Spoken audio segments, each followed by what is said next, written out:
দেখো এখানে যে ওয়ার্ডগুলো দেওয়া আছে আমরা ওয়ার্ডগুলো আগে অর্থ বুঝতে হবে। নো অর্থ জানা, হিন্ডার মানে বাধাপ্রাপ্ত হওয়া, হিয়ার শোনা, বিগিন আরম্ভ করা, কল ডাকা, রিমেম্বার মনে করা, ইন্সপায়ার অনুপ্রাণিত করা, এটা বিবার অ্যামেচার, বিয়ার বহন করা, আবার বিয়ামার জন্মগ্রহণ করা, জয়েন্ট যোগদান করা। যে শব্দ যেখানে মানায় আমরা ঠিক সে শব্দটা সেখানে ইউজ করব। এবার দেখো you must have the name of Kazi Nazrul Islam, you must have the name of Kazi Nazrul Islam. তোমরা অনেকেই কাজী নজরুল ইসলামের নাম শুনে থাকবে, সে শুনে নাই, শুনে থাকবে।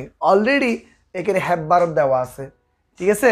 তাহলে আমরা হ্যাভ যখন দেওয়া আছে অবশ্যই এর পরে একটা আমাদের যে বারবটা হবে সেটা হবে আমাদের ফার্স্ট পারফেক্ট, অর্থাৎ বারবের 3 নম্বর ফর্ম। এখানে প্রেজেন্ট পারফেক্ট করবো কারণ হ্যাভ ফেজ দেওয়া আছে, বারবের ফার্স্ট পার্টিসিপল করবো। তাহলে শোনা ইংরেজি কি, এখানে হিয়ার, তাহলে আমি কি লিখবো হিয়ার্ড লিখবো, HEARD হিয়ার্ড। তাহলে you must have heard the name of Kazi Nazrul Islam, তোমরা অনেকেই কাজী নজরুল ইসলাম নাম শুনেছো বা শুনে থাকবে। He dash our national poet, তিনি আমাদের জাতীয় কবি। পরিপূর্ণ হয়ে গেছে, কোনো টেন্সে উল্লেখ নেই। যেগুলো কোনো টেন্সে উল্লেখ থাকে না সেগুলো আমরা কি করব, প্রেজেন্ট ইনডিফিনিট টেন্স বা সিম্পল প্রেজেন্ট টেন্স করব। এখন হি এখানে পরিপূর্ণ শুধু একটা ভার্ব বা সেটা ভিভার্ব, কিভার, কারণ পরিপূর্ণ হয়ে গেছে। যে সেন্টেন্সটা পরিপূর্ণ হয়ে যায় সে নিশ্চয়ই আমরা একটা ভিভার্ব ইউজ করব। সেই ভিভার্বটা কি, এমইচ আর। এখন একটা প্রেজেন্ট টেন্স ঘটনা, হি থার্ড পারসন, এই আমরা লিখবো কি is. He is our national poet, তিনি আমাদের জাতীয় কবি। হি as an rebel poet as well, তাকে সবাই কী নামে চিনে, বিদ্রোহী কবি নামে চিনে বা জানে। জানাঙ্গে কি দেখো তো নো। এখন তার কাজ সে নিজে করতে পারে না, সে চিনে না, আমরা তাকে চিনি যে, অর্থাৎ তাকে সবাই বিদ্রোহী কবিরে বলে ডাকে বা চিনে বা জানে। সেক্ষেত্রে এটা অ্যাক্টিভ নয়, প্যাসিভ। কেন, সে নিজে জানে না, নিজে কাজ নিজে করতে পারে না, আমরা তার কথাই আমরা বলতেছি। সেক্ষেত্রে এটা যদি প্যাসিভ করি বি প্লাস ভার্বের ফার্স্ট পার্টিসিপল, কোন টেন্স উল্লেখ নেই, প্রেজেন্ট করে না, তাহলে আমরা ইজ নোন, ইজ লিখবো, নোয়ের ফার্স্ট পার্ট নোন লিখবো, ইজ নোন।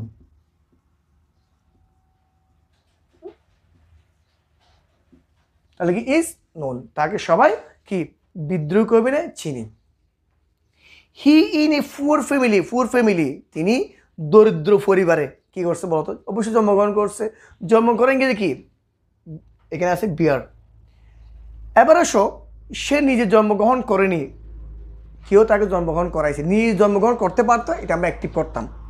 তাহলে এইটা হলো নিজে জন্মগ্রহণ করে নিজে করেনি, অন্য কেউ তাকে জন্মগ্রহণ করাইছে, নিজে জন্ম হওয়া যায় না, সো এটা প্যাসিভ। তাহলে আমি কি লিখবো, এটা তো জন্মগ্রহণ করছে আগে, ফার্স্ট আছে ঘটনা, সো ওয়াজ বর্ন। আমি কি লিখবো ওয়াজ, বিয়ার ফার্স্ট পার্টিসিপল কি born, BORN born, was born, he was born in a poor family, অর্থাৎ বিয়ার এইটাই পরিবর্তন হয়, বিয়ার ফার্স্ট পার্টিসিপল কি বর্ন। তাহলে he was born in a poor family, তিনি দরিদ্র পরিবার থেকে আসছে বা দরিদ্র পরিবারে জন্মগ্রহণ করছে। But their needs could not his potentiality, কিন্তু তার ভয়াবহতা ডার বাধাগ্রস্ত, কি needs could not his potentiality, তার মেধাকে বাধাগ্রস্ত করতে পারে না। মেধা, পটেন্সিয়ালিটি মানে মেধা, তার মেধাকে কোনো ভীতি তাকে করতে পারে না, বাধাগ্রস্ত করতে পারে নাই। তাহলে আমরা কী বলবো, but their needs could not, পারেনি, কি পারেনি যে বাধাগ্রস্ত কি দেখো তো হিন্ডার। তাহলে এখানে মডেল বারব দেওয়া আছে এবং নট দেওয়া আছে। আমরা জানি মডেল বারের উপরে বার্ব কখনো shall, should, will, would, can, could, এই বার্বগুলো থাকলে মনে রাখবো কখনো বার্ব পরিবর্তন হতে পারে না। সো এখানে আমরা লিখবো কি কুড নট হিন্ডার, হিন্ডার কোনো পরিবর্তন হচ্ছে না। তাহলে but their needs could not hinder his potentiality, তার মেধাকে কখনো বাধাগ্রস্ত করতে পারেনি। হয়েন যখন the first world war broke out, যখন বিশ্বযুদ্ধ শুরু হয়েছিল, হি দ্য আর্মি, যখন বিশ্বযুদ্ধ শুরু হয়েছিল, এগুলো ফার্স্ট টেন্সের ঘটনা, অলরেডি তোমরা দেখতে এটা অতীতকালের একটা ঘটনা। সো দি আর্মি, তিনি সেনাবাহিনী যোগদান করেছিল, যোগদান করে গেছে কি জয়েন, তাহলে তিনি যোগদান করছে, এটা নিজে যোগদান করছে, এটা অ্যাক্টিভ ভয়েস, এই শব্দটা আমার বারব কোনটা হবে, এটা ফার্স্ট টেন্স। তাহলে join, JOINED, he join the army, তিনি সেনাবাহিনী যোগদান করেছিল। আফটার দ্য ওয়ার, যুদ্ধ থেকে ফিরার পরে, হি টু রাইট ফর হিম, সে কবিতা লেখা নিচে কি শুরু করতো। শুরু কি দেখো তো এখানে এই বিগিন আছে, স্টার্ট বা বিগিন দেওয়া আছে। তাহলে দেখো এটা তো আগে ঘটনা, যুদ্ধ দিয়ে ফিরে আসার পর তিনি কি কবিতা লিখতেন, তাহলে ঘটনাটা অনেক আগের। তো ফার্স্ট টেন্স, বিগিনে ফার্স্ট টেন্স কী হবে, বিগান।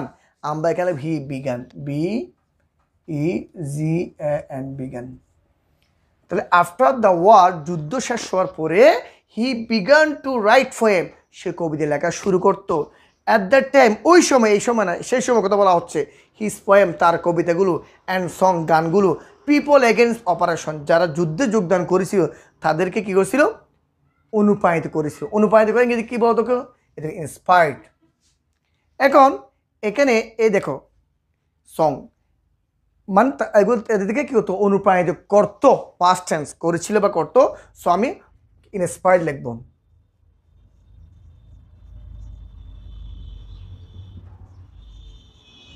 তাহলে and song inspired people against oppression, যারা যুদ্ধে গিয়েছিল তাদেরকে অনুপ্রাণিত করেছিল।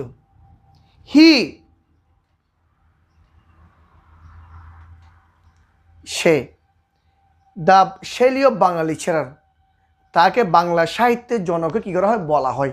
মানে তাকে দ্য শেলি অফ বাংলা, তাকে সে না, তাকে বলা হয়, তার নিজের কাছে নিজে করতে পারতো, এটা আমি পেসিভ করবো। তাকে বলা ইংরেজি কি দেখো তো, কল, ডাকা, বলা, এগুলো কি শব্দ। তাহলে he third person singular number, number is called.